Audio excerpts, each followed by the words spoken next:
Hi everyone, welcome back to my channel. So आज की video में हम एक इम्पॉर्टेंट टॉपिक डिस्कस करने वाले हैं, रिवर्सिबल और इरिवर्सिबल चेंज और फिजिकल और केमिकल चेंज। ओके, और ये जो टॉपिक है काफ़ी ज़्यादा इंपॉर्टेंट है, आपके टीचिंग एग्जाम्स में पूछा जाता है बहुत बार।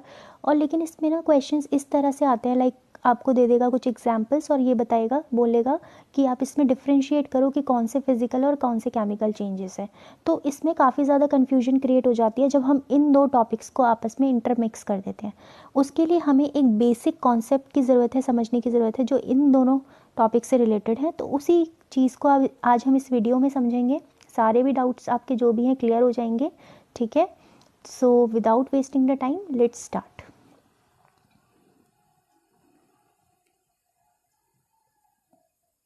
ओके, सो सबसे पहले हम इसको समझ लेते हैं, रिवर्सिबल इरिवर्सिबल चेंजेस को। यहाँ पे आपको डेफिनेशन से क्लियर हो जाएगा। ठीक है, इसमें क्या होता है, कोई भी सब्सटेंस जिसमें कुछ ना कुछ बदलाव आ रहा है, अब वो जो बदलाव आ जाता है उसके बाद हम उसको वापस से उसकी ओरिजिनल पोजीशन में, स्टेट में ला सकते हैं बाय रिवर्सिंग द कंडीशन। इसलिए हम इसको टेम्परेरी चेंज भी कहते हैं। फॉर एग्जांपल, एक रबर बैंड है, आपने क्या किया, उस पर क्या कंडीशन लगाई, आपने उस पर फोर्स लगाया। जैसे ही आप उस पर फोर्स लगा रहे हो वो रबर बैंड स्ट्रेच होगा, राइट। और लेकिन जैसे ही आप कंडीशन को रिवर्स कर रहे हो, आपने फोर्स लगाया, अब आप फोर्स को हटा रहे हो, तो अब वो जो रबर बैंड है वो अपनी ओरिजिनल स्टेट में वापस आ जाएगा। तो सिंपल सी बस इसमें यही चीज़ है कि वो वाले चेंजेस जिसमें सब्सटेंस चेंज में तो आया लेकिन वापस से अपनी ओरिजिनल स्टेट में आ जाता है जब हम उसकी कंडीशन को रिवर्स कर देते हैं, जिस कंडीशन की वजह से वो चेंज आया था। Okay, so these type of changes are also called temporary change. लेकिन इरिवर्सिबल में क्या होता है, जब कोई सब्सटेंस चेंज, उसमें कोई बदलाव आता है, तो अगर आप उसकी कंडीशन को भी रिवर्स कर दोगे ना, तो भी वो अपनी ओरिजिनल स्टेट में नहीं आ सकता।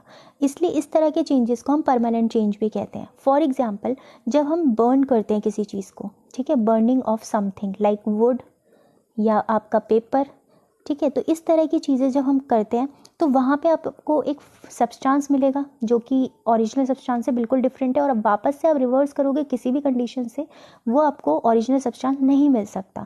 तो इस तरह के जो सिंपल चेंजेस होते हैं वो आपके इरिवर्सिबल चेंज होते हैं।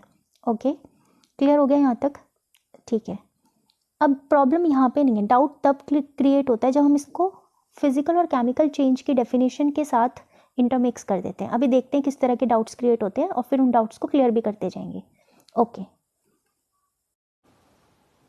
लेकिन फिजिकल और केमिकल चेंज समझने से पहले मैं आपको यहाँ पे कुछ एग्जाम्पल्स दे रही हूँ। आपको सिर्फ अभी फिजिकल केमिकल चेंज की डेफिनेशन अगर किसी ने पढ़ी है तो उसको आपको बिल्कुल दिमाग से निकालना है। ठीक है, यहाँ पे सिर्फ आप बता रहे हो रिवर्सिबल और इरिवर्सिबल चेंज। ओके, सो आपको अगर पॉज करके आपको वीडियो का आंसर देना है, वीडियो पॉज करके, तो आप वो भी कर सकते हो। बर्निंग ऑफ पेपर, वुड, ये किस तरह का चेंज है?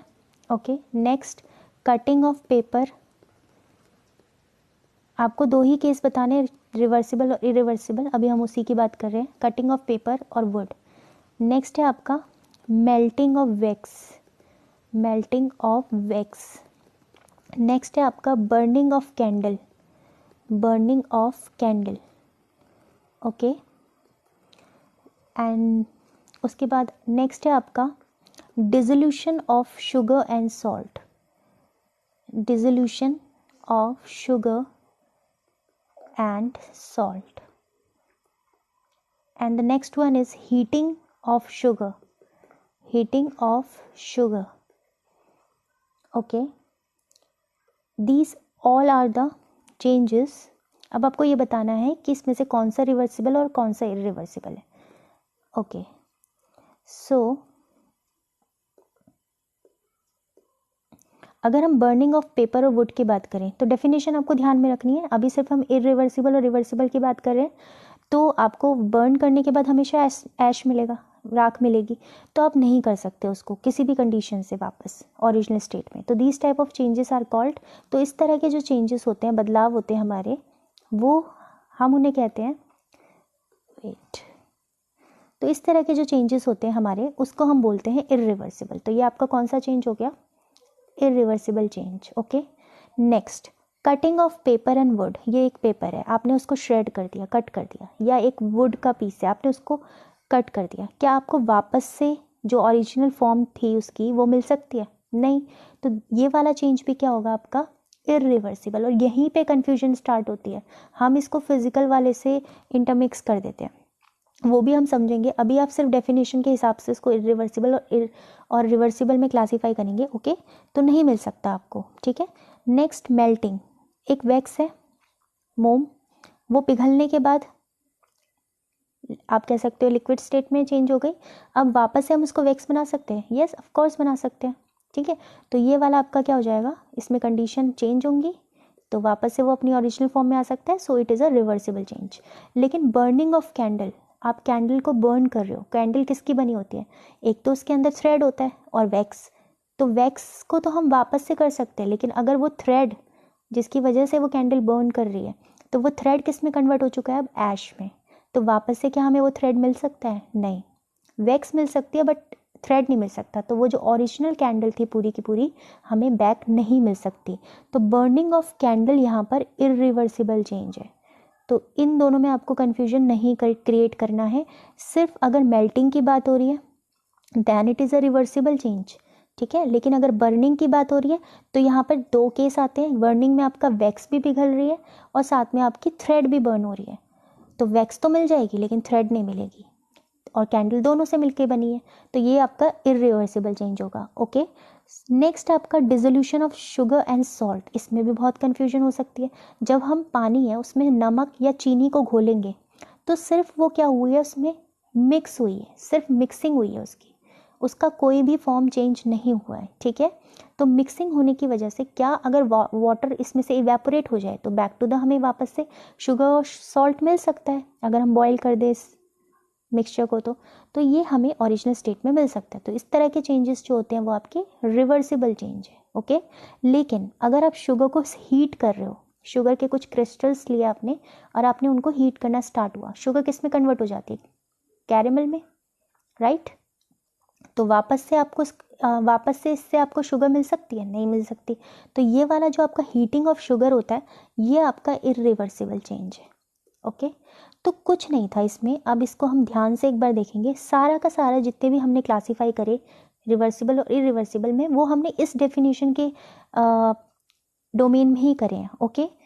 सिंपल सी बात, रिवर्सिबल जिसमें हमें वापस से वो ओरिजिनल फॉर्म में मिल सकता है, इरिवर्सिबल जिसमें नहीं मिल सकता, ठीक है।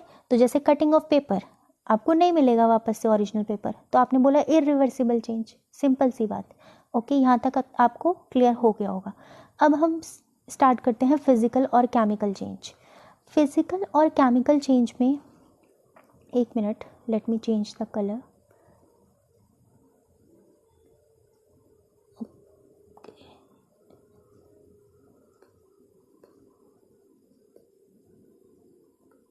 ओके। सो फिजिकल और केमिकल चेंज, अब इसकी डेफिनेशन से समझते हैं। फिजिकल चेंज वो चेंजेस होते हैं जिसमें फिजिकल प्रॉपर्टीज सब्सटेंस की चेंज होती हैं, ओके। फिजिकल प्रॉपर्टीज क्या क्या हो सकती हैं, कलर चेंज हो सकता है सब्सटेंस का, ठीक है, ये आपको लिखना है, कलर चेंज हो सकता है उस सब्सटेंस का, स्टेट चेंज हो सकती है, ओके, टेम्परेचर चेंज हो सकता है, शेप चेंज हो सकती है और साइज चेंज हो सकता है। ये सारी फिजिकल प्रॉपर्टीज है, colour, state, temperature, shape and size. अगर इसमें बदलाव आता है तो ये फिजिकल चेंज होते हैं, लेकिन सिर्फ इतने से नहीं होगा, this is not the necessary condition, ऐसा हो सकता है, ठीक है, this is one of the condition. क्योंकि केमिकल चेंज में भी कई बार क्या होता है, ये आपको ध्यान रखना है, केमिकल चेंज में भी आप कई बार देखोगे कि कलर चेंज होता है, ओके, स्टेट चेंज हो सकती है, टेम्परेचर चेंज हो सकता है, ठीक है। तो ये सारी चीज़ें इसमें भी हो सकती हैं। की पॉइंट फिजिकल चेंज में ये है कि इसमें हमेशा नो न्यू सब्सटेंसेस फॉर्म्ड, कोई भी नया सब्सटेंस फॉर्म नहीं होगा, this is very very important. और केमिकल चेंज में ऑलवेज एक नया सब्सटेंस फॉर्म्ड होगा। फिजिकल चेंजेस में फिजिकल प्रॉपर्टीज चेंज होती है और केमिकल चेंज में उसकी केमिकल प्रॉपर्टीज चेंज हो जाती है, उसकी कॉम्पोजिशन चेंज होता है, और ऑफकोर्स उसका कंपोजिशन और केमिकल प्रॉपर्टीज चेंज होंगी तो हमें एक न्यू सब्सटेंस मिलेगा, ठीक है। तो दिस इज़ द कीवर्ड। अब जो लास्ट इंपॉर्टेंट है जिसकी वजह से सारी प्रॉब्लम्स क्रिएट होती है, जनरली रिवर्सिबल। यहाँ पर ये जो वर्ड है ना जनरली, इसका मतलब होता है कि जो बदलाव है वो ज़्यादातर रिवर्सिबल होते हैं और हमें कन्फ्यूजन क्रिएट होते हैं, हम समझते हैं कि ऑलवेज जितने भी बदलाव है वो सारे फिजिकल जो होंगे वो रिवर्सिबल भी होंगे, बट ऐसा नहीं होता है। ठीक है, क्लियर हो गया। यहाँ पे जो चेंजेस होंगे वो हमारे जनरली रिवर्सिबल होंगे, मतलब मोस्टली रिवर्सिबल होंगे, पर सारे के सारे नहीं होते हैं। बल्कि केमिकल चेंज में जो आपके होते हैं उसमें आप रिवर्स नहीं कर सकते क्योंकि आपको न्यू सब्सटेंस मिल गया। तो आप इसको कह सकते हो कि ये सारे के सारे जो होते हैं वो इरिवर्सिबल होते हैं। ठीक है, क्योंकि आप कंडीशन चेंज करने के बाद भी उसको रिवर्स नहीं कर सकते। तो केमिकल चेंज इरिवर्सिबल होते हैं, बट फिजिकल चेंज दोनों हो सकते हैं। ठीक है, फिजिकल चेंज रिवर्सिबल भी हो सकते हैं और इरिवर्सिबल भी हो सकते हैं। तो ये जो वर्ड लिखा रहता है ना, जनरली रिवर्सिबल या मोस्टली रिवर्सिबल, इसको हम जनरलाइज नहीं कर सकते, कुछ एक्सेप्शंस भी होते हैं। तो फिजिकल चेंज में आपको रिवर्सिबल चेंज भी देखने को मिलेगा और इरिवर्सिबल चेंज भी देखने को मिलेगा। अब मैं आपको एग्जांपल से क्लियर करती हूँ ये बात। ओके, तो फिजिकल चेंज में मैंने आपको क्या बताया था? फिजिकल चेंज में मैंने आपको बताया था कि इसमें फिजिकल प्रॉपर्टीज चेंज होती हैं। अगर मैं सबसे पहले बात करूँ स्टेट की, स्टेट क्या चेंज होती है? जैसे आइस टू वाटर, ठीक है, वाटर टू आइस हो जाएगा आपका। तो ये इसमें स्टेट में बदलाव आया है। एक तो ये हो गया आपका, क्लियर। और ये वाला फिजिकल चेंज कौन सा है, रिवर्सिबल या इरिवर्सिबल? बताइए, रिवर्सिबल है, ठीक है, so it is reversible. Okay, next colour में चेंज। कलर में चेंज का एग्जाम्पल हम क्या दे सकते हैं? जैसे आपने एक आयरन रॉड है, उसको आपने हीट किया, या फिर आप देखते हो आप नाइफ़ को हम हीट करते हैं किसी चीज़ को यूज़ करने के लिए। कई बार आपने देखा हो किचन में जो हमारे नाइफ़ है उसको हीट करते हैं, उसका कलर ऑरेंज सा हो जाता है। या आपने लोहे को भी देखा होगा हीट करते हुए, लेकिन थोड़ी देर बाद वो अपनी back to the original position पे आ जाता है। उसकी सिर्फ क्या चेंज हुई है? फिजिकल प्रॉपर्टीज़ चेंज हुई थी, कोई भी न्यू सब्सटेंस यहाँ पे फॉर्म्ड नहीं हुआ है।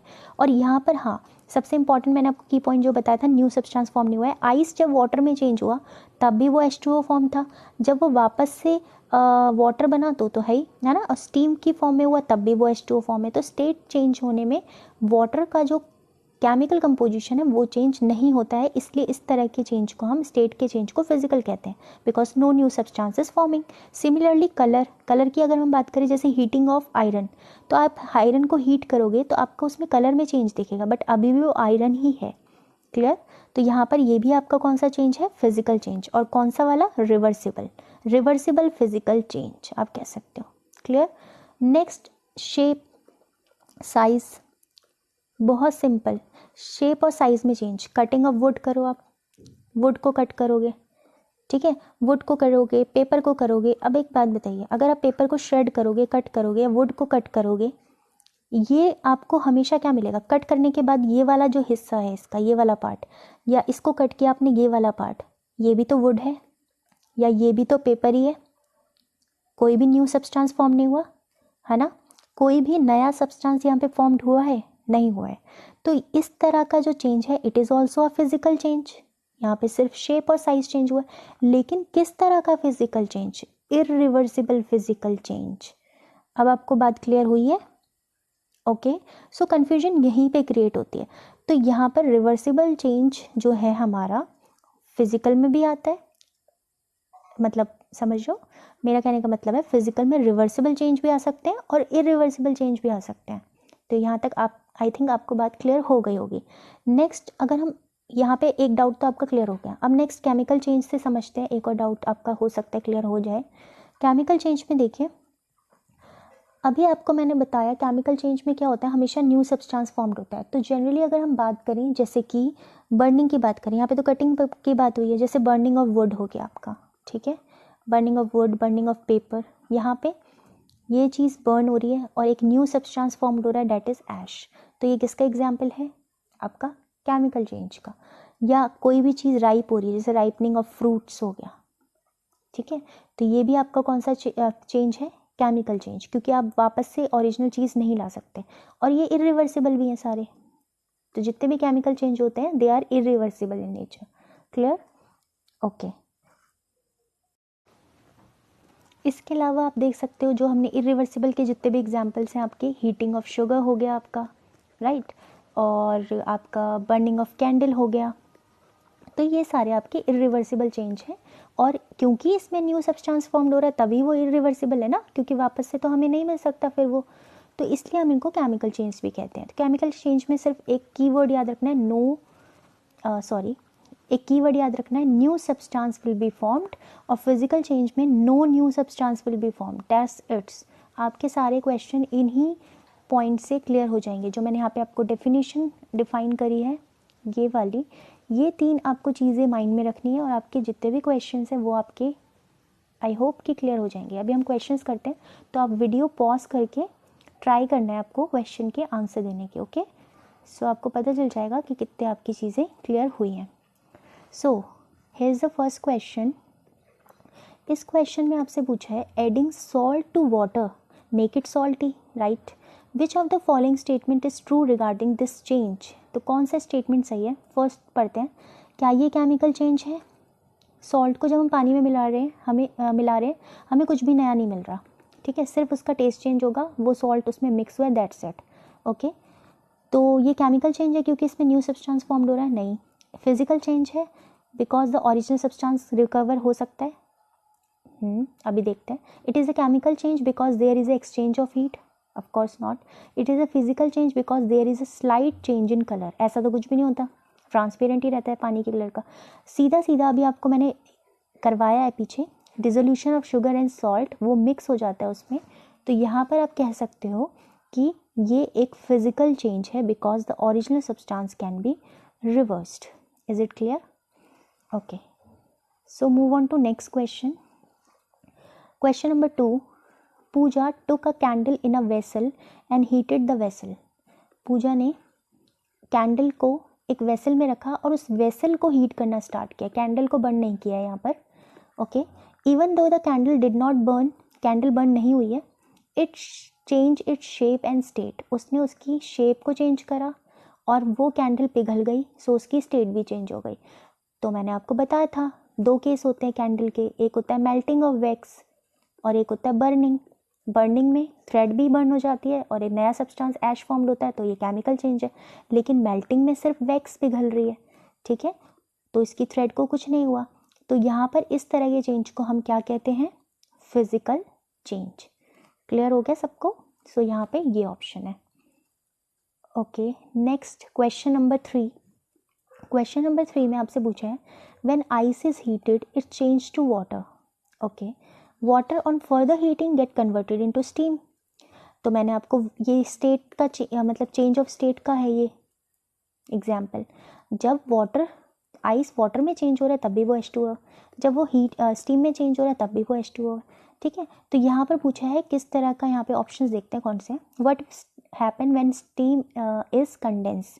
तो अगर हम स्टीम को कंडेंस करें, जो कि हमारे नेचर में होता है, जिसकी वजह से रेन होती है, आपको पता है कंडेंसेशन की वजह से, जब भाप वापस से वाटर लिक्विड फॉर्म में कन्वर्ट हो जाता है, दैट इज कॉल्ड कंडेंसेशन।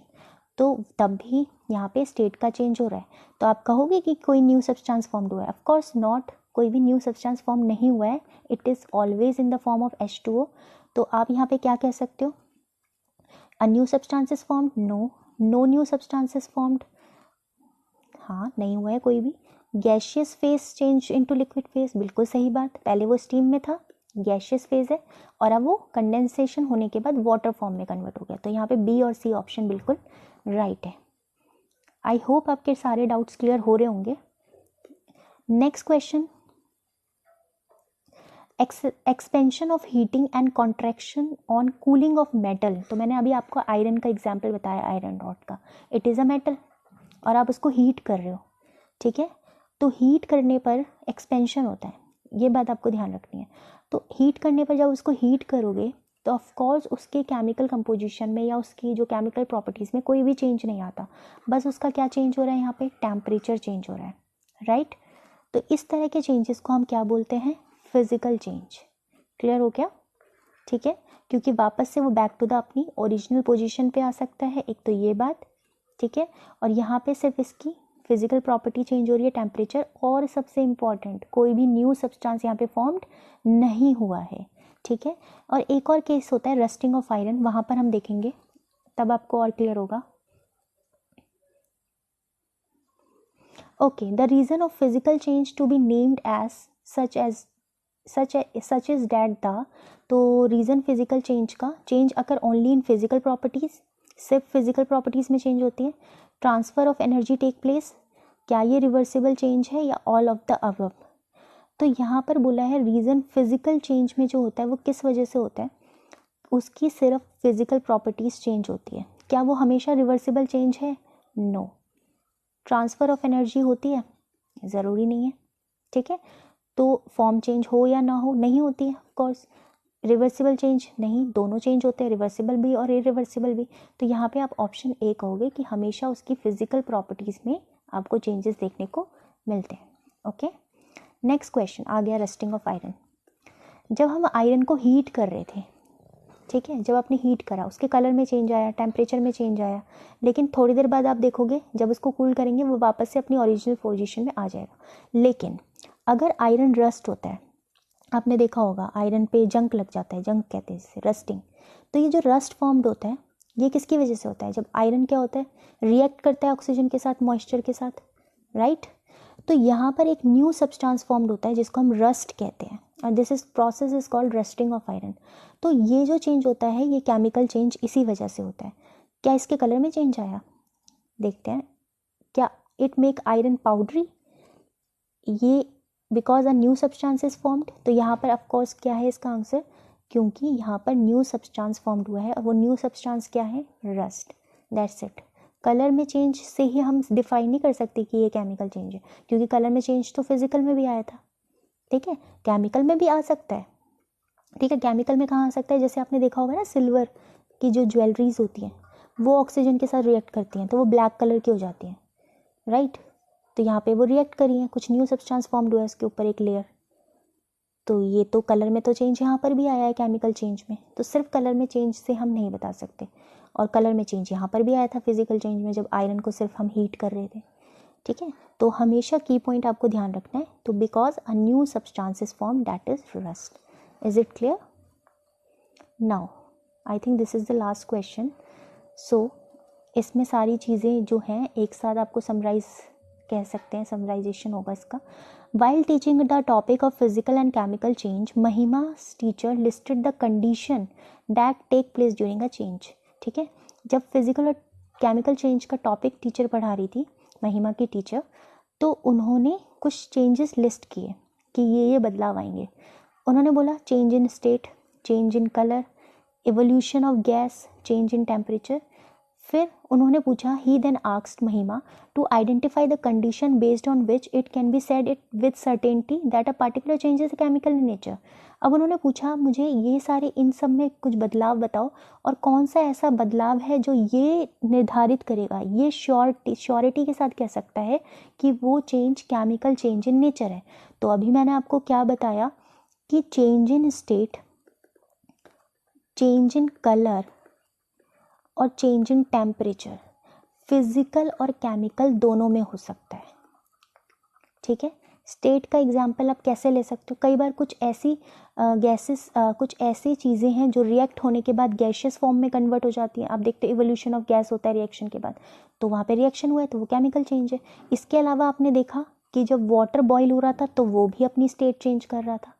तो हम सिर्फ ये नहीं बता सकते ना स्टेट के बेसिस पे कि वो फिजिकल है या केमिकल है।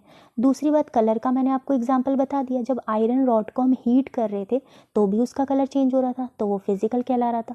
जब आयरन के ऊपर रस्टिंग हो रही थी, या फिर सिल्वर मेटल के ऊपर जो ज्वेलरीज हैं, सिल्वर मेटल की जो ज्वेलरीज हैं उसके ऊपर जब कोटिंग हो रही थी ऑक्सीजन की वजह से, वो ब्लैक कलर का पड़ रहा था, that is a chemical change. तो कलर के बेसिस पे भी हम नहीं बता सकते। टेम्परेचर चेंज, टेम्परेचर चेंज आपने देखे होंगे, बहुत सारे रिएक्शंस ऐसे होते हैं जो हीट प्रोड्यूस करते हैं, उनका टेम्परेचर चेंज होता है, तो वो केमिकल चेंज में आ गया। लेकिन आयरन रॉड को जो हम हीट कर रहे थे उसका भी तो टेम्परेचर चेंज हुआ, लेकिन वो फिजिकल चेंज में आया। तो इन तीनों के बेसिस पे हम श्योरिटी से नहीं बता सकते कि वो केमिकल नेचर का है। लेकिन एक जो पॉइंट है, इवोल्यूशन ऑफ गैस, अगर गैस का इवोल्यूशन हुआ है, ठीक है, तो बस की पॉइंट क्या है यहाँ पे कि कोई न्यू सब्सटेंस फॉर्म्ड हुआ है।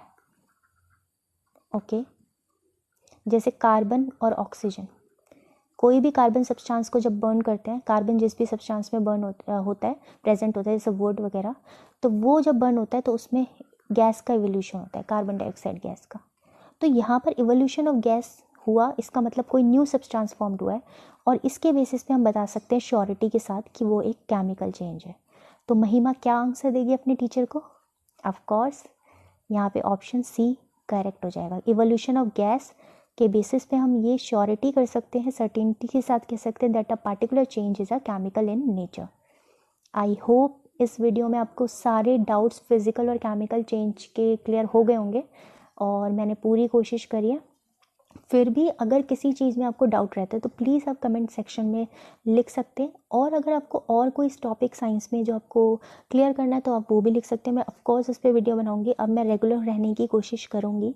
ओके, पेडागोजी के ऊपर मैं ऑलरेडी आपके साथ वीडियो शेयर कर चुकी हूँ, ठीक है। तो उसके लिए मैंने अलग प्लेलिस्ट बनाई है साइंस पेडागोजी करके, और वो सारे टॉपिक्स ना सीक्वेंस में है। तो उस टॉपिक के बाद आपको क्वेश्चंस भी मिल जाएंगे जो प्रीवियस ईयर क्वेश्चंस है ना, तो एक सीक्वेंस में आप देखोगे ना, जैसे 1 2 3 करके इस तरह से सीक्वेंस में बनाए मैंने पेडागोजी की।